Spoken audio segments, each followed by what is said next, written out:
शमूएल का जो किताब है उसका हम सर्वे जैसा एक देखेंगे। तो ये जो मैं कर रहा हूँ हर एक चैप्टर और हर एक कहानी यहाँ से मैं बता नहीं पाऊँगा। जो जो महत्वपूर्ण चीज़ है और जिससे आपको ये मतलब सुनने के बाद आप जब ये पुस्तक पढ़ेंगे तो आपको आसानी होगी ये पुस्तक समझने के लिए। तो इसके लिए ये मैं कर रहा हूँ। तो आपको ध्यान देना है और अगर जो मैं ये कह रहा हूँ अगर आप ठीक से सुने तो डेफिनेटली आपको ये पुस्तक जब आप पढ़ेंगे तो बहुत कुछ समझ में आएगा। तो सभी बातें हम कवर नहीं कर सकते, सभी जो पात्र है इसमें वो हम कवर नहीं कर सकते, लेकिन जो महत्वपूर्ण है वो आज हम देखेंगे। तो पिछली बार मैंने दिखाया था कि ये पुस्तक की जो रूपरेखा है, आउटलाइन है, वो कैसी है। और मैंने बताया था कि पहला शमूएल और दूसरा शमूएल ये पूरा एक किताब है हिब्रू मतलब ओल्ड टेस्टमेंट में, लेकिन जो बाकी के भाषांतर है उसमें ये किताब दो भागों में बांटा गया है, पहला शमूएल और दूसरा शमूएल। नहीं तो ये पूरा एक ही किताब है। और अगर आप देखेंगे तो पहला शमूएल में मुख्यतः 3 पात्र हमने देखे।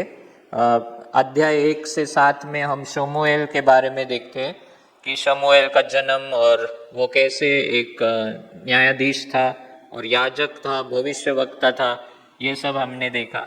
फिर 9 से 15 जो अध्याय उसमें शाऊल उसका चुना जाना राजा होने के लिए और उसका जो कार्य है और उसका पतन कैसे हुआ, उसको कैसे राज्य से निकाल दिया गया, वो हमने देखा।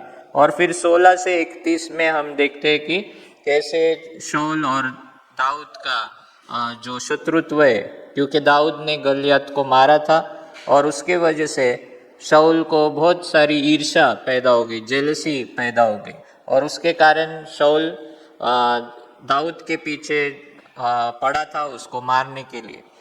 और वो सब बातें हमने पिछली बार देख ली है। तो पहला शमूएल का किताब ये शाऊल राजा के मरने के साथ ये खत्म हो जाता है। शाऊल जब मरता है तो पहला शमूएल का किताब ये खत्म हो जाता है और दूसरा शमूएल शुरू होता है। तो दूसरे शमूएल में 2 भाग है जो आज हम देखने वाले हैं। और वो 2 भाग क्या है, जो 1 से 10 जो अध्याय है उसमें दाऊद का सक्सेस दिखाया है। दाऊद कैसे सक्सेसफुल होता है, राजा बनता है, उसके जो अच्छे दिन हम कह सकते हैं वो हम देखते पहले 10 अध्याय में। और फिर 11 अध्याय के बाद 24 तक आखिरी तक हम देखते हैं कि दाऊद की समस्याएं, डेविड्स फेलियर्स। तो ये पुस्तक 2 भाग में हम डिवाइड कर सकते हैं, David success and David's failures, Daud का यश और दाऊद की समस्याएं।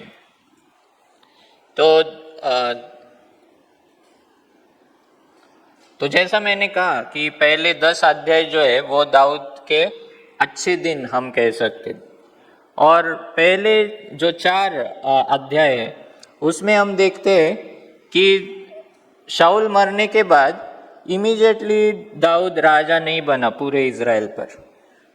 शाऊल मरने के बाद सिर्फ यहूदा के ऊपर, जो यहूदा का राज्य था, दाऊद यहूदा के ट्राइब से बिलोंग करता था, तो सिर्फ यहूदा के ऊपर वो राजा बना। बाकी जो 12 या 11 ट्राइब थे उन्होंने उसको राजा नहीं बनाया था। और शाऊल का एक कमांडर था अब्नेर उसका नाम, तो अब्नेर ने सब कंट्रोल ले लिया था। और शाऊल का एक बेटा था ईश-बोशेत, उसको एक राजा बना दिया उसने, लेकिन अब्नेर ही पूरा राज्य चलाता था। और उसके लिए ये जो अब्नेर है ये शाऊल के साइड का है और दाऊद और उसके जो लोग हैं वो एक दूसरे के साथ वो झगड़ा करने लग गए। और तो मैंने इधर पहले 4 अध्याय में लिखा है कि दाऊद और शाऊल के घराने में युद्ध। तो दोनों एक साथ वो पूरा जो इज़राइल है उसका कंट्रोल लेने के लिए वो युद्ध करते रहे। लेकिन हम देखते हैं कि जैसा दिन बीतते गए शाऊल का घराना ये कमज़ोर और कमज़ोर होते गया लेकिन दाऊद का घराना ये बढ़ता गया, दाऊद का घराना स्ट्रांग होते गया, और उसके वजह से हम देखते हैं कि दाऊद सभी बातों पे कंट्रोल करने लगा। और अगर हम 5वां अध्याय देखेंगे तो दाऊद पूरे इज़राइल पर वो राजा बन जाता है। तो आपको ये पढ़ना होगा, बहुत सारे पात्र हैं, लेकिन मैं यही कह रहा हूँ कि शाऊल के मरने के बाद इमीडिएटली दाऊद राजा नहीं बना, उसको वापस बहुत स्ट्रगल करना पड़ा, और वो स्ट्रगल में वो आखिरकार जीत गया, क्योंकि परमेश्वर उसको पूरे इज़राइल पर राजा बनाना चाहता था। तो हम 5वां अध्याय अगर हम पढ़ेंगे तो उधर हमें दिख के आता है कि वो 5वां अध्याय, 2 शमूएल 5वां अध्याय और 5वां वचन। उसने हेब्रोन नगर में यहूदा प्रदेश पर 7.5 वर्ष तक तथा यरूशलेम नगर में समस्त इज़राइल प्रदेश पर तथा यहूदा प्रदेश पर 33 वर्ष तक राज्य किया। तो यहूदा में वो 7 वर्ष राजा था, और फिर बाद में 33 वर्ष वो पूरे इज़राइल सभी 12 गोत्रों पर राजा बना। तो 7 साल उसको लगे ये स्ट्रगल करते करते, और आखिरकार वो जीत गया। फिर अध्याय 6 में हम देखते हैं कि परमेश्वर का जो संदूक है, परमेश्वर का जो कोष है, आर्क ऑफ गॉड, वो यरूशलेम नगर में वो लेकर आता है। राजा बनने के बाद वो यरूशलेम नगर को अपनी राजधानी बनाता है, और वहाँ राजधानी बनाने के बाद उसको लगता है कि मैं जहाँ से राज्य कर रहा हूँ उधर परमेश्वर का वो निवास मंडप वो उधर रहना चाहिए। तो वो दूसरी जगह एक घर पर रखा था, और उसके लिए क्या किया, उसने तैयारी की, और वो जो कोष है वो यरूशलेम नगर में वो लेकर आता है। 7वें अध्याय में हम देखते हैं कि दाऊद अपना महल बांध चुका है, जो पत्थर का है, लकड़ी का है, और बहुत सुंदर और बड़ा महल उसने बनाया था। लेकिन उसने अगर देखा बाहर, उसके खिड़की के बाहर, तो उसने देखा कि परमेश्वर तो एक साधारण तंबू में वो अभी तक राज्य कर रह रहा है, निवास कर रहा है। तो उसको बुरा लगा कि अरे मैं तो इतने बड़े महल में रहता हूँ और परमेश्वर तो साधारण एक टेंट में रह रहा है, और उसको बहुत बुरा लगा, और उसने सोचा कि मैं परमेश्वर के लिए एक मंदिर बांधूंगा, और उसके मन में वो आया कि मैं परमेश्वर का भवन बनाऊंगा। और अगर आप 7 अध्याय पढ़ेंगे, 2 शमूएल 7 अध्याय, तो उसमें आप देखेंगे कि प्रभु दाऊद के राजवंश को स्थापित करता है। इंग्लिश में उसको डेविडिक कवेनेंट कहते हैं। परमेश्वर दाऊद के साथ एक करार करता है, और वो करार क्या है, तो अगर आप 16 वचन पढ़ेंगे तो उधर आपको समझ में आएगा कि तेरा वंश और तेरा राज्य मेरे सम्मुख सदा स्थिर रहेंगे, तेरा सिंहासन सर्वदा अटल रहेगा। तो ये करार परमेश्वर दाऊद के साथ करता है कि तेरा घराना में स्थापित करूंगा, और तेरे वंश से हमेशा एक राजा तेरे गद्दी पे रहेगा। तेरा जो घराना है वो हमेशा राजाओं का घराना रहेगा। ये करार वो स्थापित करता है, और इसकी पूर्तता हम देखते हैं कि दाऊद का जो बेटा है, दाऊद के वंश में कौन पैदा होता है, यीशु मसीह। और यीशु मसीह आने के कारण हम देखते हैं कि वो हमेशा के लिए वो राजा है, यीशु मसीह। और उसके वजह से हम देखते हैं कि परमेश्वर अपना वो करार यीशु मसीह के द्वारा पूरा करता है, जो दाऊद के घराने में से पैदा हुआ था। फिर हम देखते हैं 8वें अध्याय में, तो अलग अलग जो इस्राएल के आजू बाजू जो लोग थे, वो राज्य थे, परमेश्वर ने दाऊद को उनके ऊपर विजय दी थी, और सभी जो आजू बाजू के राज्य थे वो उसने जीत लिए थे। तो दाऊद इतना पावरफुल बन गया था कि जो साइड के जो राज्य थे, पलिश्ती लोग थे, अदोमी लोग थे, अम्मोनी लोग थे, सबके ऊपर उसने कंट्रोल ले लिया था। फिर 9 अध्याय में हम देखते हैं कि दाऊद मफीबोशेत जो योनातन का बेटा है, अभी योनातन कौन है, तो शाऊल का बेटा। शाऊल दाऊद का शत्रु था, दाऊद को हेट करता था, लेकिन शाऊल का जो बेटा था वो दाऊद से बहुत प्यार करता था और दोनों के बीच में बहुत फ्रेंडशिप हुई थी। और योनातन ने करार किया था दाऊद के साथ कि कितना भी हो जाए मेरे परिवार को तुम भूलना मत और मेरे घराने से जो लोग रहेंगे उनको आप भूलना मत। और दाऊद ने वो वचन याद में रखा। मरने के बाद, अपना मित्र मरने के बाद भी उसको याद आया और उसने कहा कि योनातन के कुटुंबेश या शाऊल के परिवार में कौन है क्या जिसके ऊपर मैं दया कर सकता हूँ। और लोगों ने कहा हाँ, मफीबोशेत करके एक आदमी है जो योनातन का बेटा है और वो पैरों में लंगड़ा भी है। तो ऐसे व्यक्ति पर दाऊद ने कृपा की और उसको अपने राजमहल में उसको रहने दिया और उसको कहा कि मेरे साथ तू भोजन करेगा, मेरे साथ हमेशा रहेगा और मैं तेरा ख्याल रखूंगा। तो इस तरह हम देखते हैं कि दाऊद अपने फ्रेंड को भूला नहीं, मरने के बाद भी उसने वो वचन पूरा किया। तो वो 9 अध्याय में हम देखते हैं। और फिर 10 अध्याय में हम देखते हैं कि वापिस दाऊद अपने सारे शत्रुओं पर जीत हासिल करता है। तो उसके युद्ध और कैसे कैसे उसने सारे अपने राजा बनने के बाद जो आजू बाजू के जो राज्य थे सबके ऊपर उसने कैसे कंट्रोल किया। तो हमारा टाइटल क्या है कि दाऊद के अच्छे दिन, ये भाग में। और हम देख रहे कि वो चढ़ते गया, यश की सीढ़ी जो थी वो चढ़ते गया और सब कुछ उसका अच्छा हुआ था, स्थिर हुआ था। उसका राज्य भी पूरी तरह वो स्थिर हो चुका था और सब कुछ अच्छा जब था उसी वक्त हम देखते हैं कि उसके जीवन में उसने बहुत बड़ी गलती कर दी।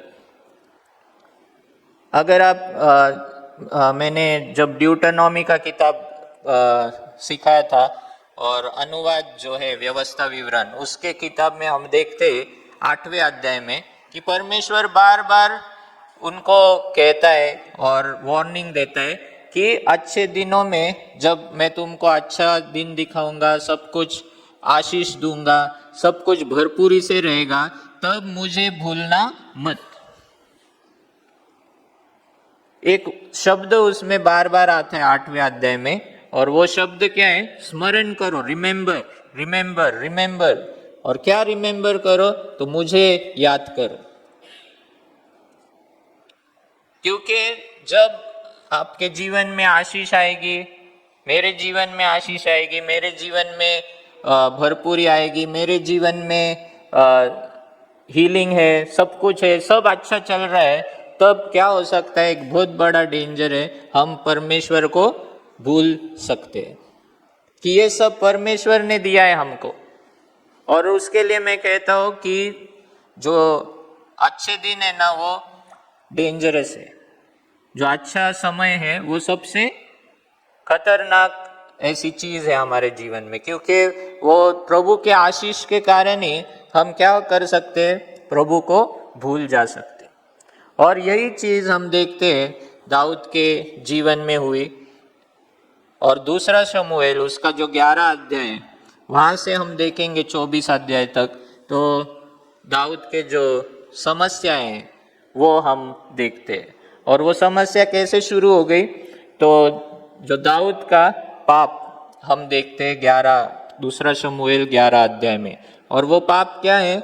तो बत्शेबा के साथ उसने जो व्यभिचार किया उसके बारे में हम देखते हैं।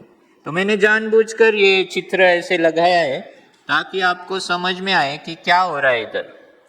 बहुत बार हम बाइबल पढ़ते हैं तो हमको लगता है कि सिर्फ दाऊद की गलती नहीं रहेगी, वो बत्शेबा भी शायद उसमें उसका भाग है, बत्शेबा भी कुछ तो करती रहेगी और उसके लिए दाऊद उसमें गिर गया। लेकिन मैं आपको कहना चाहता हूँ कि बत्शेबा का उसमें कुछ भी सहभाग नहीं था। और मैंने जानबूझ के ये चित्र ऐसे दिखाया है क्योंकि अगर आप देखेंगे तो ये चित्र सही नहीं है, एआई का बनाया हुआ है, उसके लिए वो उसमें बहुत सारी गलतियां हैं। उधर डोम ऑफ द रॉक दिख रहा है, वो कुछ नहीं था उधर। लेकिन मैं ये दिखाना चाहता हूँ कि एक महल है उसका, और उसका महल बड़ा था और ऊंचाई पर भी था। और उसका महल ऊंचाई पर होने के कारण जो बाकी के जो घर थे वो सब नीचे थे, बाकी के घर छोटे छोटे थे। तो अगर आप हमारे बिल्डिंग के ऊपर जाएंगे बाइबल कॉलेज के, तो आपको वो अनुभव आएगा कि बाइबल कॉलेज की बिल्डिंग बहुत बड़ी है, और जब हम कभी कभी जाते हैं ऊपर तो हम सबके छत देख सकते, सबका जो टेरेस है वो आसानी से हमको दिखता है। और यही चीज दाऊद के साथ इधर थी कि दाऊद ने इतना बड़ा महल बनाने के कारण बाकी के जो घर थे वो सब जो छत थे वो देख सकता था। और बाइबल कहता है कि 11 वचन में हम वो पढ़ेंगे, 11 अध्याय पहला वचन, राजा वसंत की वर्षा के बाद युद्ध पर जाया करते थे। अतः दाऊद ने इसी समय योआब और उसके साथ अपने सब कर्मचारियों और समस्त इजरायली सेना को युद्ध पर भेज दिया। उन्होंने अम्मोन देश को उजाड़ दिया और रब्बा नगर को घेर लिया। दाऊद यरूशलेम नगर में ही रह गया था। तो हम यहाँ पहला गलती दाऊद का देखते हैं कि वो युद्ध पर गया नहीं। युद्ध पर जाने का समय था और वो राज्य को नीचे करना था, लेकिन वो युद्ध पर गया नहीं, अपने बाकी के लोगों को बोल दिया और वो घर पर ही रहा। और घर पर वो रहने के बाद वो दिन में भी वो सो गया। दूसरा वचन, एक दिन दोपहर के बाद, मतलब दोपहर में वो सोया था, और दोपहर के बाद दाऊद अपने पलंग से उठा, वो राजमहल की छत पर टहलने लगा। तब उसने छत से एक स्त्री को देखा। स्त्री नहा रही थी, वह देखने में अत्यंत सुंदर थी। दाऊद ने एक सेवक को भेजा और स्त्री के विषय में पूछताछ की। किसी ने बताया यह अलियाम की पुत्री और हित्ती जाति के उरिया की पत्नी बतशेबा है। अतः दाऊद ने दूत भेजे और उसे बुलाया। वह मासिक धर्म के पश्चात नहाने से शुद्ध हुई थी। वह दाऊद के पास आई, दाऊद ने उसके साथ सहवास किया, तब वह अपने घर लौट गई। वह गर्भवती हो गई। उसने दाऊद को संदेश भेजा और उसे यह बताया, मैं गर्भवती हूँ। तो इधर हम देखते हैं कि मैंने जैसा कहा कि बतशेबा की कुछ गलती नहीं थी।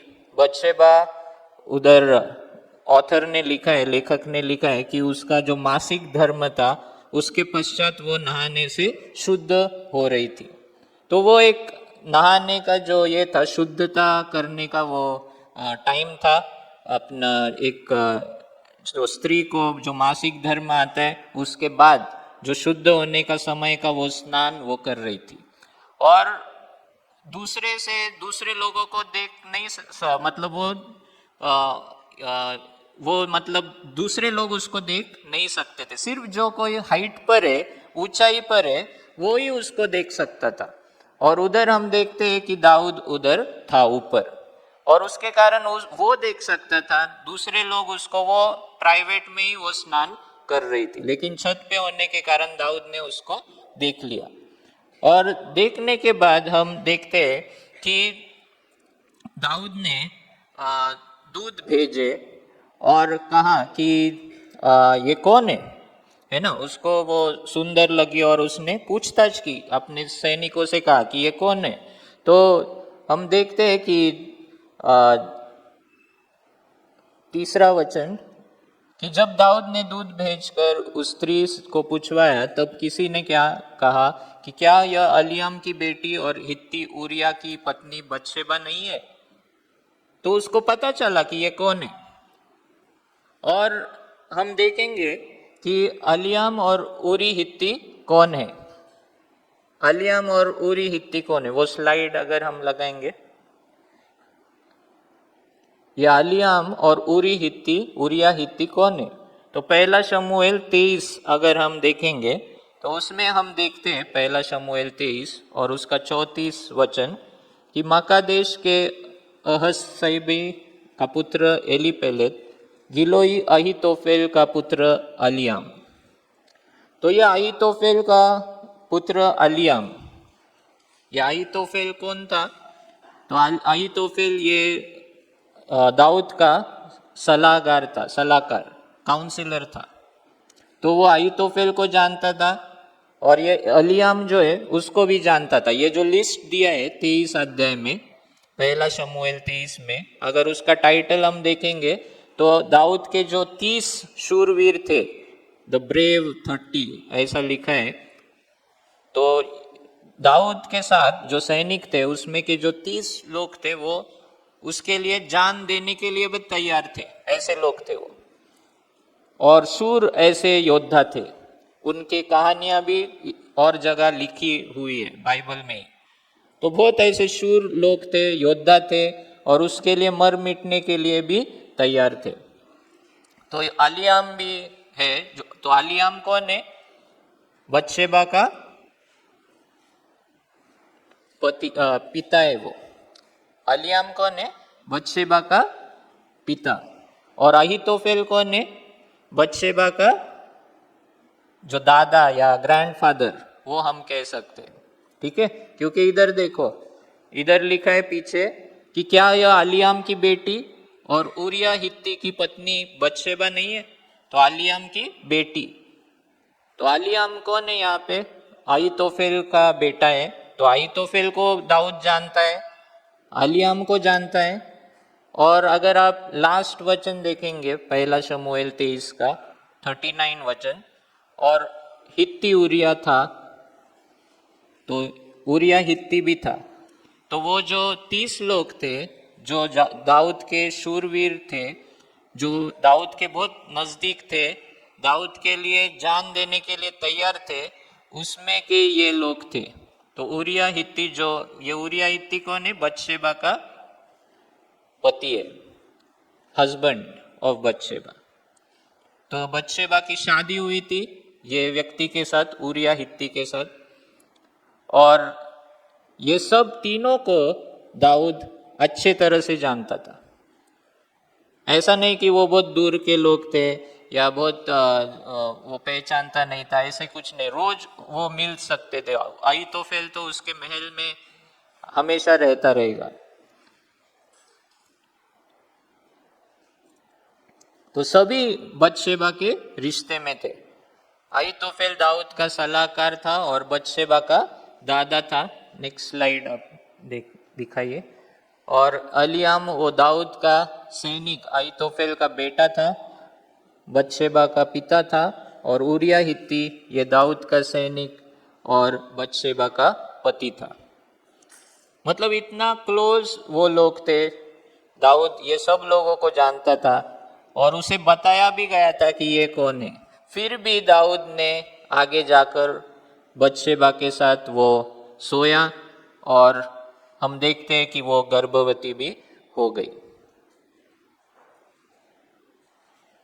तो हम एक चीज हम देखते हैं वचन 4 में, जैसा मैंने कहा कि लेखक ने एक इंफॉर्मेशन हमको दी है।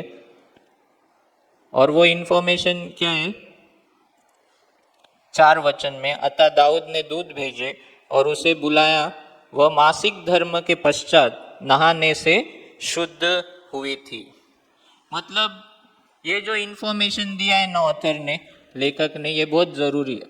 इससे हमको लेखक ये पता हमको करने को या चाहता है कि हम समझे इसको कि बत्शेबा उसके पति के वजह से गर्भवती नहीं हुई थी।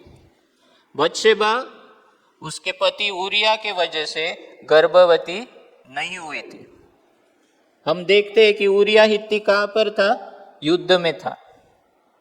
बाकी सब सैनिक युद्ध पे थे, उरिया हित्ती भी युद्ध में था। वो घर पे अकेली थी और उसको मासिक धर्म आया था, उसके कारण हम समझते हैं कि वो प्रेग्नेंट नहीं थी। और बाद में जब दाऊद के साथ उसका सहवास हो गया तब वो प्रेग्नेंट हुई। और उससे हमको समझ में आता है कि ये बेटा जो, या जो गर्भ रह गया है उसको, वो उसके पति के कारण नहीं हुआ था, लेकिन किसके कारण हुआ था? दाऊद के कारण। तो ये इंफॉर्मेशन बहुत जरूरी है। और दाऊद को भी वो समझ में आया, और अभी दाऊद ने उसको क्या किया? मिटाने की कोशिश की। क्या मिटाने की? ये प्रूफ जो है कि ये मेरा बेटा है, ये कैसा मैं छुपाऊं, उसके लिए वो कोशिश करने लगा। और उसने क्या किया? तो नेक्स्ट वचन में आप देखोगे, 6 वचन में, अतः दाऊद ने योआब के पास पड़ाव में यह खबर भेजी, और उरिया हित्ती को मेरे पास भेजो। तो उसने कहा योआब को, जो युद्ध में था, एक संदेश भेजा कि उरिया हित्ती जो है उसको, बतशेबा का जो पति है, उसको मेरे पास भेजो। फिर योआब ने उरिया हित्ती को दाऊद के पास भेज दिया। उरिया दाऊद के पास गया। दाऊद ने उससे योआब तथा सेना का कुशल मंगल और युद्ध का समाचार पूछा। तत्पश्चात दाऊद ने उरिया से कहा, अब तुम अपने घर जाओ, हाथ पैर धो। अब तुम अपने घर जाओ और हाथ पैर धो। ये ना एक प्रकार का इंग्लिश में उसको यूफमिज्म कहते हैं। यूफमिज्म मतलब जो बात हम खुल के नहीं बता सकते ना, तो कुछ अच्छे तरह से हम बताते। अगर हमको हम जैसे अभी मैं बोल देता हूँ वो शब्द जैसे टॉयलेट को जाना है, अगर हम बोलते तो टॉयलेट शब्द हम नहीं यूज करते, हम क्या यूज करते? वॉशरूम, रेस्ट रूम, ऐसा हम शब्द यूज करते। मतलब हमको बुरा लगता है वो बोलने के लिए, तो हम वॉशरूम कहते हैं, थोड़ा सा अच्छा शब्द यूज करते। वैसे ही इधर तो जो दाऊद ने लिखा है कि अब तुम अपने घर जाओ, हाथ पैर धो। हाथ पैर धो मतलब सिर्फ हाथ पैर धोने के लिए नहीं कह रहा है वो कह रहा है कि जा अपने पत्नी के साथ थोड़ा समय बिता। समझ में आ रहा है आपको कि आपके पत्नी के साथ जाओ, थोड़ा मजा करो, है ना, ऐसा बोल रहा है वो। लेकिन यहाँ पर हम देखते हैं उरिया राजमहल से बाहर निकला, उसके पीछे पीछे राजा की ओर से व्यंजन भेजे गए, परंतु उरिया अपने स्वामी के सेवकों के साथ राजमहल के द्वार पर ही सो गया, वह अपने घर नहीं गया। फिर सेवकों ने दाऊद को यह बात बताई कि उन्होंने कहा उरिया अपने घर नहीं गया। तब दाऊद ने उरिया से पूछा, तुम अभी सफर से आए हो, फिर भी तुम अपने घर नहीं गए? उरिया ने दाऊद को उत्तर दिया, महाराज, मंजूषा तथा इज़राइल और यहूदा प्रदेशों के सैनिक झोपड़ियों में निवास कर रहे हैं। मेरे स्वामी योआब और उसके सेवक खुले मैदान में पड़ाव डाले हुए हैं। ऐसे स्थिति में मैं अपने घर कैसे जाऊं? ये भाषांतर में ठीक से नहीं लिखा है, लेकिन उधर क्या लिखता है, वो जो परमेश्वर का पवित्र कोष है वो युद्ध पे है, और मैं कैसे अपने घर जाऊं? सब लोग युद्ध में, सब लोग झोपड़ियों में रह रहे, सारे सैनिक। अभी इधर भी हमको उरिया का जो अच्छाई है, उरिया कितना नीतिमान था, यह हमको दिखाई देता है। और लेखक ने उरिया को दाऊद से भी नीतिमान दिखाया है, दाऊद से भी अच्छा आदमी दिखाया है उसको। क्यों? क्योंकि ऐसा एक नियम था इज़राइल में कि जब सैनिक युद्ध पे जाते हैं तब वो अपने पत्नी के साथ भी संभोग नहीं कर सकते। जब दाऊद एक बार भूखा था और उसको रोटी चाहिए थी पहले शमूएल में, तो वो याजक के पास आता है और बोलता है, तेरे पास कुछ खाने को है क्या, मुझे दे। तो याजक क्या कहता है, मेरे पास दूसरी रोटी नहीं है, सिर्फ पवित्र रोटी है जो परमेश्वर के सामने रखी जाती है, लेकिन वो मैं तुझे दे सकता हूँ अगर आप स्त्रियों से अगर अलग है तो। उसका मतलब ये नहीं कि स्त्री, मतलब उसकी शादी हो गई थी, लेकिन फिर भी उसने कहा कि नहीं, हम स्त्रियों के साथ कुछ संबंध नहीं रखे, तो हम ये पवित्रता के जो नियम है वो पाल रहे, और उसके कारण हम वो रोटी खा सकते। तो ऐसे नियम थे कि जब सैनिक परमेश्वर के युद्ध पर जाएंगे तो अब वो अपने स्त्री के साथ, पत्नी के साथ भी वो संबंध नहीं रखेंगे। और यहाँ पर उरिया हित्ती, उसका हमेशा नाम कैसे लिया गया है? उरिया हित्ती। हित्ती उसका सरनेम नहीं है, उरिया उसका नाम है। हित्ती वो कौन से देश से था, और हित्ती कौन सा देश है, कनानी देश है। कनान के जो लोग थे उसमें का एक देश है हित्ती। और ऐसे बैकग्राउंड से आने के बाद भी हम देखते हैं कि उरिया परमेश्वर से प्यार करने वाला व्यक्ति था, परमेश्वर के नियम पालने वाला व्यक्ति था। और उरिया अपने घर नहीं जाता है, क्यों? क्योंकि वो युद्ध के नियम पालन कर रहा है। वो कहता है कि परमेश्वर का कोष युद्ध में है, सारे सैनिक उधर है, और मैं कैसे जाऊं मेरे पत्नी के पास, मैं नहीं जाऊंगा। तो पहले दिन नहीं जाता है। दूसरे दिन हम देखते हैं 12 वचन, दाऊद ने उरिया से कहा, तुम आज भी यहाँ ठहर जाओ, मैं कल तुम्हें भेज दूंगा। अतः उरिया ने उस दिन तथा दूसरे दिन भी यरूशलेम नगर में उसको ठहराया। दाऊद ने उसे भोजन के लिए निमंत्रण दिया, उसने दाऊद के साथ भोजन किया। दाऊद ने उसको शराब पिलाई। देखो अभी दाऊद क्या कर रहा है, दूसरे दिन उसको शराब पिलाई। वो संध्या को राजमहल से बाहर निकला और अपने स्वामी के सेवकों के पास खाट पर सो गया, वह अपने घर नहीं गया। दाऊद ने दूसरे दिन क्या किया, उसको शराब पिलाई ताकि वो होश उसके खो जाए और वो अपने पत्नी के पास जाए। लेकिन शराब पिए हुए अवस्था में भी, वो नशे के अवस्था में भी हम देखते हैं कि उरिया अपने घर नहीं गया, वो उधर ही खाट पर सो गया। और इससे हम देख सकते हैं कि उरिया कितना अच्छा आदमी था, जो बतशेबा का पति था।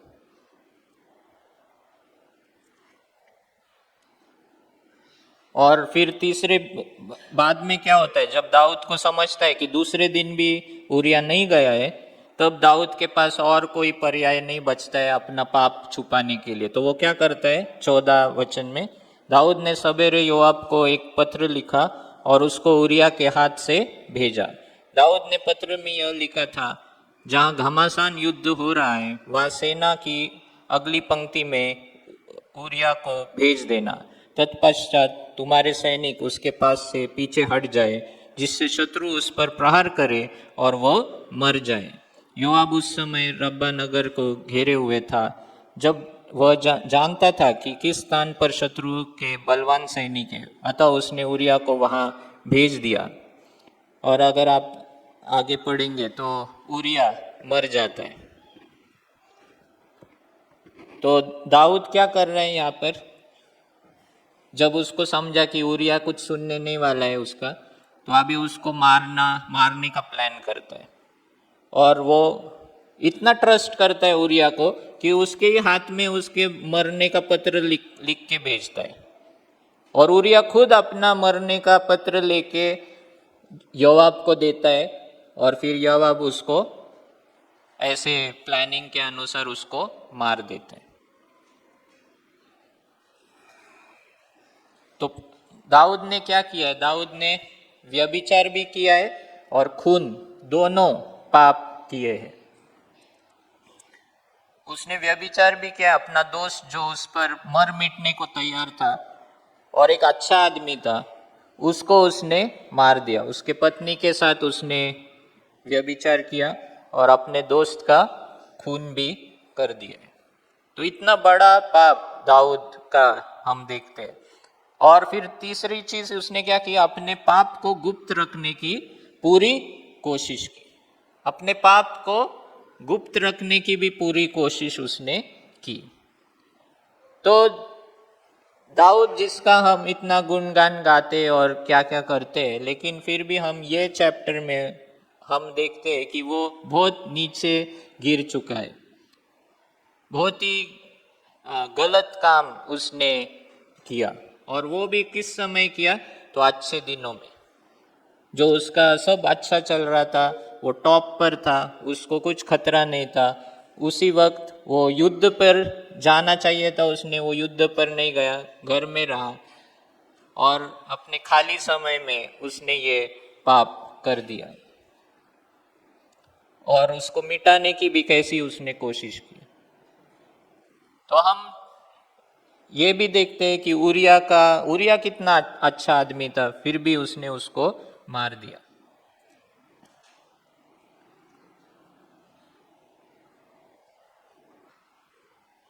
उरिया के बारे में भी हमने थोड़ा मनन करना चाहिए, और उरिया से हमें सीखना चाहिए कि परमेश्वर, वो अलग बैकग्राउंड से आया था, फिर भी उसने परमेश्वर को चुना, परमेश्वर की आराधना की और वो विश्वासु रहा।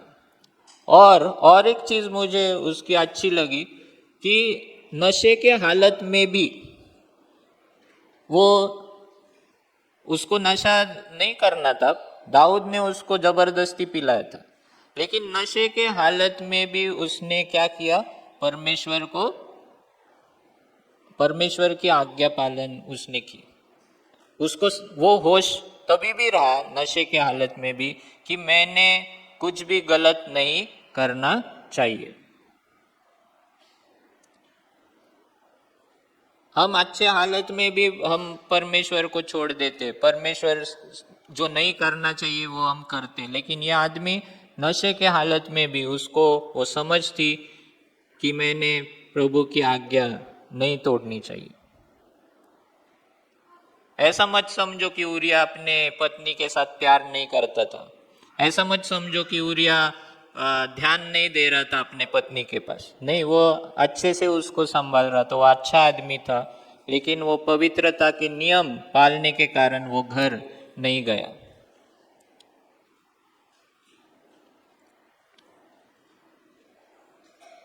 और फिर दाऊद को लगा कि सब खत्म हो गया है, दाऊद को लगा अभी सब क्लियर है, मैंने जो छिपाना चाहिए था वो छिपा लिया है। लेकिन हम देखते हैं कि परमेश्वर को ये बात अच्छी नहीं लगी और उसने नतन संदेष्टा को उसने भेजा, जो अगले अध्याय में हम देखते हैं। नतन जो भविष्यवक्ता था, परमेश्वर ने उसको भेजा, और आप जानते हैं कि नतन ने कैसे एक कहानी सुनाई, और वो कहानी सुनाने के बाद उसमें ऐसे उसने बताया, हम पढ़ेंगे वो कहानी।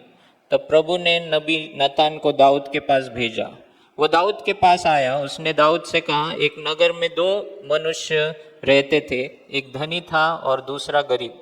धनी के पास बहुत भेड़ बकरियां और गाय बैल थे, किंतु गरीब के पास केवल एक छोटी सी भेड़ थी।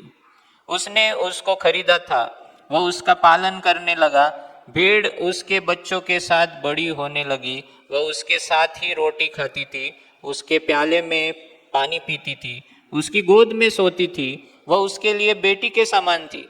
एक दिन धनी मनुष्य के पास एक यात्री आया, किंतु धनी मनुष्य उस पथिक को जो उसके पास आया था भोजन के लिए अपने रेवड़ में से पशु देने को तैयार न था। अतः उसने गरीब की भेड़ छीन ली और अपने यहाँ आए हुए यात्री के लिए उसका मांस पकाया। यह सुनकर दाऊद का क्रोध उस धनी मनुष्य के प्रति बहुत भड़क उठा। उसने नातान से कहा, जीवंत प्रभु की सौगंध, यह अन्याय करने वाला मनुष्य निश्चय ही मृत्यु दंड के योग्य है। उसे 4 गुना भेड़ लौटाना होगा, क्योंकि उसने यह अन्यायपूर्ण कार्य किया है, उसने गरीब पर दया नहीं की। तो ये कहानी उसने सुनाई कि गरीब के पास एक ही भेड़ थी, जो अमीर था उसके पास बहुत सारे भेड़ थे, लेकिन जब कोई अमीर के पास एक गेस्ट आया था, तो गेस्ट के लिए या अमीर आदमी ने क्या किया, अपने भेड़ों में से नहीं ली, लेकिन गरीब की जो इकलौती भेड़ थी, जो उसके साथ वो सोता था, पानी उसके साथ उसके प्याले में ही पीता था, ऐसे उसकी प्यारी भेड़ को उसने उससे लिया, उसको काटा और उससे पकाकर वो गेस्ट को दिया। जब ये कहानी सुनाई गई, तब भी दावीद को होश नहीं आया कि ये मेरे बारे में, इतना वो खो चुका था। और उसने एकदम, है ना, क्रोध से उसने क्या कहा कि प्रभु के जीवन की सौगंध, उस अन्याय जो करने वाला व्यक्ति है उसको मृत्यु दंड मिलेगा और उसको 4 गुना देना पड़ेगा, ऐसा वो गुस्से में बोला। और अगर आप देखते कि 7वें वचन में तब नातान ने दाऊद से कहा, तू ही वह मनुष्य है, तू ही वह मनुष्य है, ऐसा उसने कहा। और जब ये सब उसने कहा तब दाऊद ने वो मान लिया, ये दाऊद की अच्छाई है। लेकिन उससे पहले उसने क्या कहा हम देखेंगे कि तूने यहोवा की आज्ञा तुच्छ जानकर क्यों वह काम किया जो उसकी दृष्टि में बुरा है। हित्ती उरिया को तूने तलवार से घात किया और उसकी पत्नी को अपनी कर लिया, और उरिया को अम्मोनियों की तलवार से मरवा डाला। इसलिए अब तलवार तेरे घर से कभी दूर न होगी, क्योंकि तूने मुझे तुच्छ जानकर हित्ती उरिया की पत्नी को अपनी पत्नी कर लिया है। अगर आप देखेंगे ना स्टोरी में, तो बतशेबा का नाम नहीं लेते, जो लेखक है बतशेबा नहीं लिखता है, हमेशा वो उरिया हित्ती की पत्नी, उरिया हित्ती की पत्नी ऐसा ही लिखता है, ये दिखाने के लिए कि वो तेरी औरत नहीं है। तब दाऊद ने नातान से कहा, मैंने यहोवा के विरुद्ध पाप किया है। नातान ने दाऊद से कहा, यहोवा ने तेरे पाप को दूर किया है, तू न मरेगा, तू नहीं मरेगा। मतलब अगर दाऊद उधर मानता नहीं था ना, तो शायद प्रभु उसको मार डालता था उधर ही। लेकिन दाऊद ने मान लिया, और उसके कारण इमीडिएटली नातान कहता है कि परमेश्वर ने तेरे पाप को क्षमा किया है और तू मरने नहीं वाला है। तो भी देखो अभी जो 14 वचन, मतलब पाप का कुछ तो है ना मार्क अपने जीवन में वो छोड़ जाता ही है। क्षमा होती है, लेकिन पाप के जो परिणाम है वो हमें भुगतने पड़ते हैं। उसके लिए पाप बहुत ही डेंजरस चीज है, हमें उससे दूर रहना है। क्योंकि हम कुछ गलत करते हैं तो उसका परिणाम हमारे जीवन में रहता है। तो वचन 14 में वो लिखता है, तो भी तूने जो इस काम के द्वारा यहोवा के शत्रुओं को तिरस्कार करने का बड़ा अवसर दिया है। मतलब जब भी हम पाप करते हैं तो हम शत्रुओं को एक एडवांटेज दे रहे हैं हमारे जीवन में। जब भी हम गलत करते हैं, शत्रुओं को हम चांस दे रहे हैं हमारे जीवन में, एक अपॉर्चुनिटी, मौका दे रहे हैं।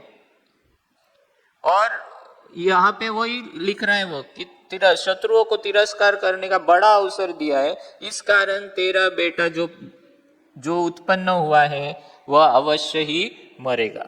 अभी बतशेबा के द्वारा जो बच्चा पैदा होने वाला था और हो गया था, नातान क्या कहता है कि वो मरने वाला है, और दाऊद उसके लिए बहुत प्रार्थना करता है।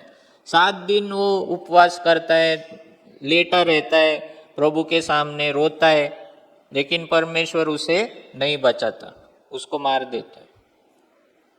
तो पाप के परिणाम रहते ही रहते हैं। और अगर अभी से आप आगे देखोगे स्टोरी, जो मैं नहीं बता सकता क्योंकि बहुत बड़ी स्टोरी है, लेकिन यही मैं बताऊंगा कि दाऊद ने क्या कहा था कि 4 गुना वो आदमी को शिक्षा होनी चाहिए, 4 गुना सजा होनी चाहिए। और अगर आप बाकी की स्टोरी देखोगे दूसरे शमूएल की, तो उसमें हम देखते हैं कि दाऊद के 4 बेटे मरते, 4 बेटे।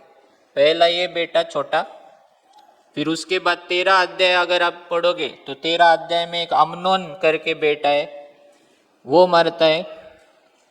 उसका दूसरा बेटा अब्शलोम, वो उसे मारता है क्योंकि उसने रेप किया होता है अम्नोन ने उसके ही बहन का, तमार का।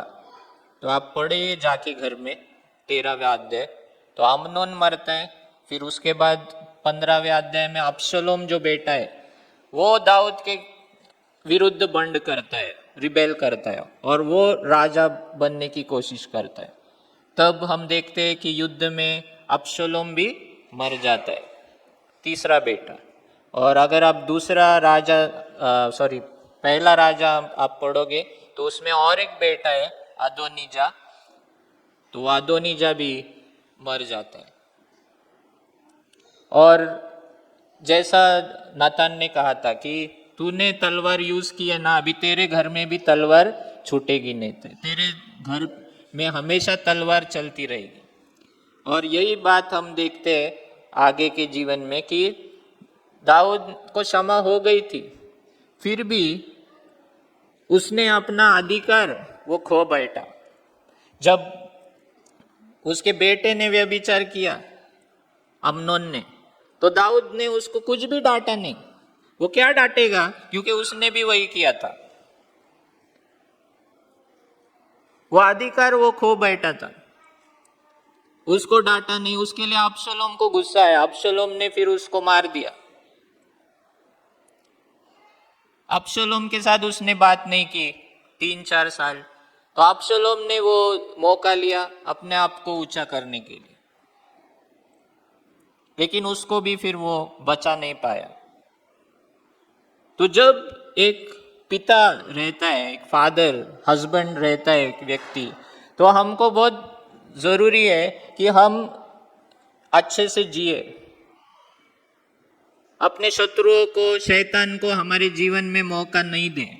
अपने पत्नी के साथ हम ठीक से संबंध रखें, हम ठीक से उसको प्यार करें, क्योंकि अगर हम गलती करते किसी भी बात में, तो हम अपने परिवार के ऊपर का जो अथॉरिटी है वो खो बैठते। हम अपने बच्चों को भी शासन नहीं कर पाएंगे, हम उनको सिखा नहीं पाएंगे, और हम क्या बताएंगे उनको।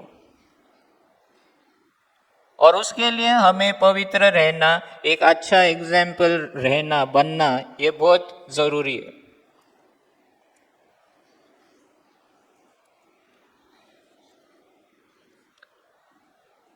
नेक्स्ट अगर स्लाइड हम देखेंगे तो ये जो 4 बेटे वो दाऊद के कारण ही हम देखते हैं कि वो ठीक से अपने परिवार को चला नहीं पाया।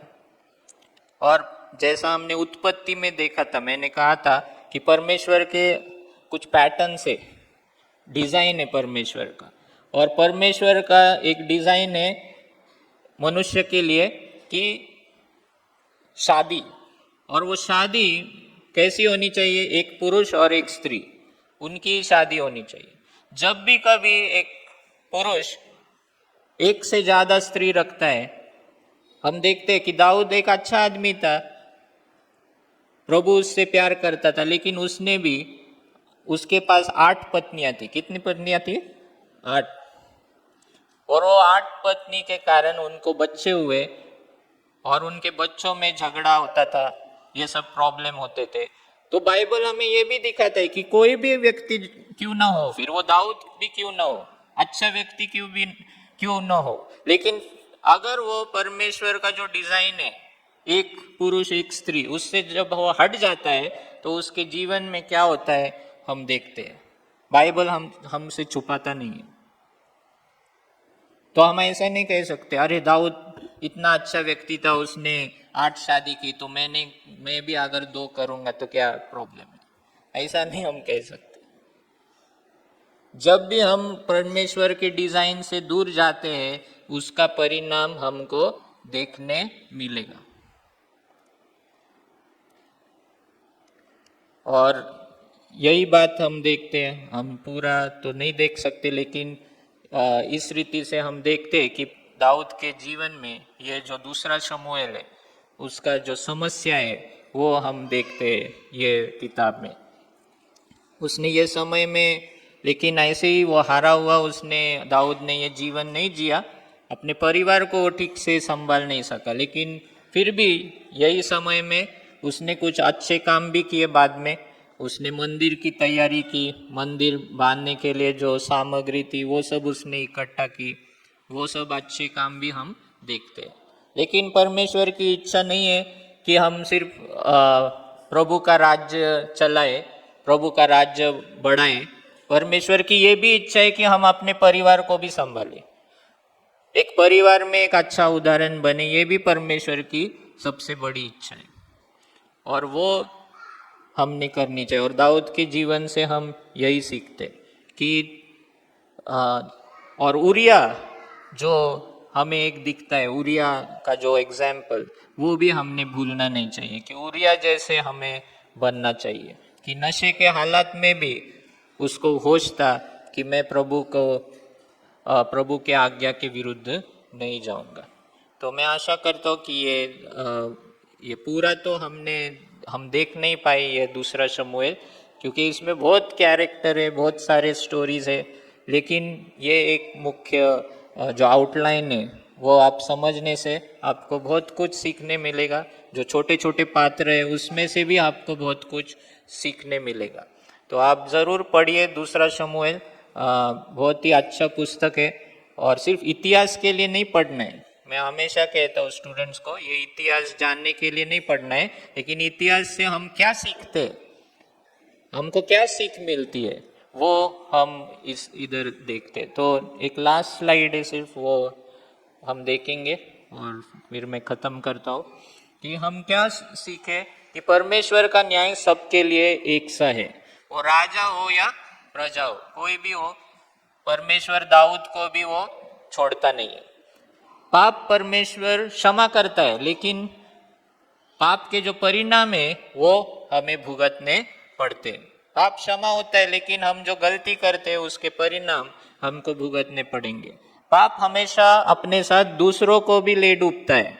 ऐसा मत समझो कि मैंने पाप किया मुझे ही सिर्फ ये होगा, हमारा पूरा परिवार अफेक्ट होगा, ये भी ध्यान में रखो।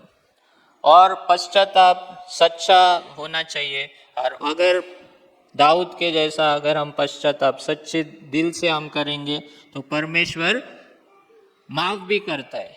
ये परमेश्वर का बड़प्पन है कि कितना भयंकर पाप था दाऊद का, फिर भी परमेश्वर ने उसको माफ किया।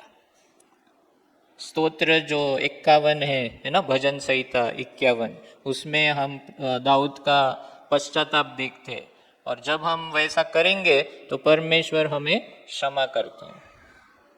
और परमेश्वर के मदद के बिना हम बदल नहीं सकते। परमेश्वर के आत्मा के बिना, परमेश्वर के सहायता के बिना हम अपने शक्ति से हम प्रभु का जीवन नहीं जी सकते। हम अपने शक्ति से अच्छा आदमी नहीं बन सकते, एक अच्छा पिता, एक अच्छा पति हम नहीं बन सकते, ये याद में रखो।